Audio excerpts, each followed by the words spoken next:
ನಟ ವಿಜಯ್ ರ್ಯಾಲಿಯಲ್ಲಿ ಕಾಲ್ತುಳಿತ ಸಂಭವಿಸಿದ ಪ್ರಕರಣಕ್ಕೆ ಸಂಬಂಧಪಟ್ಟ ಹಾಗೆ ಇದೀಗ ಸಾವಿನ ಸಂಖ್ಯೆ 39ಕ್ಕೆ ಏರಿಕೆಯಾಗಿದೆ.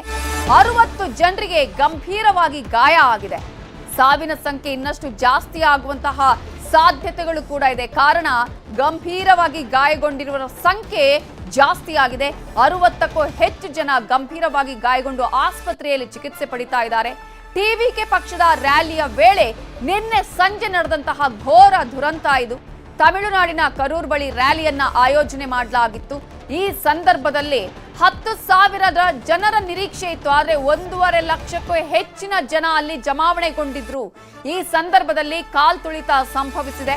ಕಾಲ್ತುಳಿತ ಘಟನೆಗೆ ಬೆಚ್ಚಿ ಬಿದ್ದಿದೆ ತಮಿಳುನಾಡು. ಇಡೀ ತಮಿಳುನಾಡಿನಾದ್ಯಂತ ಇದೀಗ ಶೋಕದ ವಾತಾವರಣ ನಿರ್ಮಾಣ ಆಗಿದೆ. ಈ ಹಿನ್ನೆಲೆಯಲ್ಲಿ ಪ್ರಧಾನಿ ನರೇಂದ್ರ ಮೋದಿ ಸೇರಿದಂತೆ ಗಣ್ಯರು ಸಂತಾಪವನ್ನ ಸೂಚಿಸಿದ್ದಾರೆ. ತಮಿಳುನಾಡು ಸರ್ಕಾರ ಈಗಾಗಲೇ ಪರಿಹಾರವನ್ನ ಘೋಷಣೆ ಮಾಡಿದೆ. ಮೃತರ ಕುಟುಂಬಕ್ಕೆ 10 ಲಕ್ಷ ಪರಿಹಾರ, ಗಾಯಾಳುಗಳಿಗೆ 1 ಲಕ್ಷ ಪರಿಹಾರವನ್ನ ಈಗಾಗಲೇ ಸರ್ಕಾರ ಘೋಷಣೆ ಮಾಡಿದೆ. ಇನ್ನು ಆಸ್ಪತ್ರೆಯಲ್ಲಿ ಗಾಯಾಳುಗಳು ನರಳಾಡ್ತಾ ಇದ್ದಾರೆ. ಇಡೀ ಒಂದು ತಮಿಳುನಾಡೇ ಶೋಕ ಸಾಗರದಲ್ಲಿ ಇದೀಗ ಮುಳುಗಿ ಹೋಗಿದೆ. ಟಿವಿಕೆ ಪಕ್ಷದ ಪ್ರಚಾರ ರ್ಯಾಲಿಯನ್ನ ಆಯೋಜನೆ ಮಾಡಲಾಗಿತ್ತು. ಈ ಒಂದು ಕಾರ್ಯಕ್ರಮ ನಿಗದಿತ ಸಮಯಕ್ಕಿಂತ 5 ಗಂಟೆ ಲೇಟ್ ಆಗಿ ಕೂಡ ಆರಂಭ ಆಗಿದೆ. ಇದರಿಂದಾಗಿ ಜನರ ಸಂಖ್ಯೆ, ಅಲ್ಲಿ ಬರುವವರ ಸಂಖ್ಯೆ ಕೂಡ ಜಾಸ್ತಿ ಆಗೋದಕ್ಕೆ ಕಾರಣ ಆಯಿತು. 10,000 ಜನರಿಗೆ ಪೊಲೀಸರು ಪರ್ಮಿಷನ್ ಅನ್ನ ಕೊಟ್ಟಿದ್ರು. ಆದ್ರೆ 1.5 ಲಕ್ಷಕ್ಕೂ ಹೆಚ್ಚಿನ ಜನ ಅಲ್ಲಿ ಸೇರಿದ್ರು ಅನ್ನುವಂತಹ ಮಾಹಿತಿ ಕೂಡ ಇದೆ.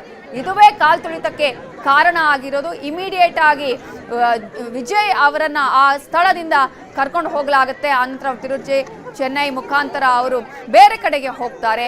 ಆ ಸಂದರ್ಭದಲ್ಲೂ ಕೂಡ ಅವರು ಯಾವುದೇ ರೀತಿಯ ರಿಯಾಕ್ಟ್ ಮಾಡೋದಿಲ್ಲ. ಆದರೆ ಆ ನಂತರ ಈ ಒಂದು ಪ್ರಕರಣಕ್ಕೆ ಸಂಬಂಧಪಟ್ಟ ಹಾಗೆ ಟ್ವೀಟ್ ಅನ್ನ ಮಾಡ್ತಾರೆ, ಸಂತಾಪವನ್ನ ಸೂಚಿಸ್ತಾರೆ. ಬಟ್ ದೊಡ್ಡ ಮಟ್ಟದ ಒಂದು ರ್ಯಾಲಿ ಏನು ಆಗಿತ್ತು ಅದಕ್ಕೆ ಸರಿಯಾದಂತಹ ಮುನ್ನೆಚ್ಚರಿಕಾ ಕ್ರಮಗಳನ್ನು ತೆಗೆದುಕೊಳ್ಬೇಕಾಗಿತ್ತು. 10,000 ಜನರು ಬರುವ ನಿರೀಕ್ಷೆ ಇದೆ ಅಂತ ಹೇಳಿ ಪರ್ಮಿಷನ್ ಅನ್ನ ತೆಗೆದುಕೊಂಡಿದ್ರು. ನಿರೀಕ್ಷೆಗೂ ಮೀರಿ ಜನ ಸಾಗರವೇ ಅಲ್ಲಿ ಸೇರಿತ್ತು. ಟಿವಿಕೆ ಪಕ್ಷದ ಪ್ರಚಾರ ರ್ಯಾಲಿಯಲ್ಲಿ ಸೂತಕದ ವಾತಾವರಣ ನಿರ್ಮಾಣ ಆಗಿತ್ತು. ನಿಮಗೆ ದೃಶ್ಯಗಳಲ್ಲೂ ಕೂಡ ತೋರಿಸ್ತಾ ಇದ್ದೀವಿ ಯಾವ ರೀತಿಯಾಗಿ ಅಲ್ಲಿ ಜನಸಾಗರ. ಇಡೀ ಒಂದು ರಸ್ತೆ ಆಗಿರ್ಬೋದು, ಆ ಕರೂರು ಸಮಾವೇಶವನ್ನ ಆಯೋಜನೆ ಮಾಡಿದ ಸ್ಥಳದಲ್ಲಿ ನೀವು ನೋಡಿದ್ರೆ ಎಲ್ಲಿ ನೋಡಿದ್ರು ಕೂಡ ಅಲ್ಲಿ ಜನ ಜನ ಜನ ಅನ್ನುವಂತಹ ಪರಿಸ್ಥಿತಿ ಅಲ್ಲಿ ನೋಡೋದಕ್ಕೆ ಸಿಗ್ತಾ ಇರುವಂತದ್ದು. ಆಲ್ಮೋಸ್ಟ್ ಅಲ್ಲಿ ಜನಸಾಗರ ಹೇಗಿತ್ತು ಅಂತ ಹೇಳಿದ್ರೆ ಕಾಲಿಡೋದಿಕ್ಕೂ ಕೂಡ ಜಾಗ ಇರಲಿಲ್ಲ. ಅಂತಹ ಪರಿಸ್ಥಿತಿ ನಿರ್ಮಾಣ ಆಗಿತ್ತು. ಯಾವಾಗ ವಿಜಯ್ ಬಂದು ತನ್ನ ಮಾತನ್ನ ಆರಂಭ ಮಾಡಿದ್ರೋ ಅಷ್ಟರಲ್ಲಾಗಲೇ ಈ ಒಂದು ದುರ್ಘಟನೆ ನಡೆದಿತ್ತು. ಆ ಸಂದರ್ಭದಲ್ಲಿ ಅವರ ಮಾತನ್ನ ಅರ್ಧದಲ್ಲೇ ಮೊಟಕುಗೊಳಿಸಿ ಆನಂತರ ನೇರವಾಗಿ ಅಲ್ಲಿಂದ ತೆರಳಿದ್ರು ವಿಜಯ್.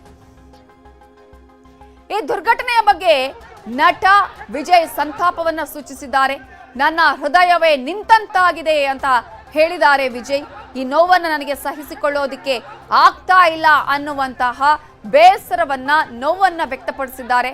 ನಾನು ತುಂಬಾ ನೋವಲ್ಲಿದ್ದೇನೆ, ಬೇಸರದಲ್ಲಿದ್ದೇನೆ ಅನ್ನುವಂತಹ ಒಂದು ಸಂತಾಪದ ನುಡಿಗಳನ್ನ ಈಗಾಗಲೇ ವಿಜಯ್ ಹೇಳ್ಕೊಂಡಿದ್ದಾರೆ. ದುರ್ಘಟನೆಯ ಬಗ್ಗೆ ವಿಜಯ್ ಸಂತಾಪವನ್ನ ಸೂಚಿಸಿದ್ದಾರೆ. ನಿನ್ನೆ ಈ ಘಟನೆ ಆದ ಬಳಿಕ ತಿರುಚಿ ಏರ್ಪೋರ್ಟ್ ಅನಂತರ ಚೆನ್ನೈ ಏರ್ಪೋರ್ಟ್ ಅಲ್ಲಿ ಕೂಡ ಯಾವುದೇ ರೀತಿಯಾಗಿ ಪ್ರತಿಕ್ರಿಯೆ ಕೊಡಲಿಲ್ಲ. ಆ ನಂತರ ಅವರು ಪ್ರತಿಕ್ರಿಯೆಯನ್ನ ನೀಡಿದ್ದಾರೆ.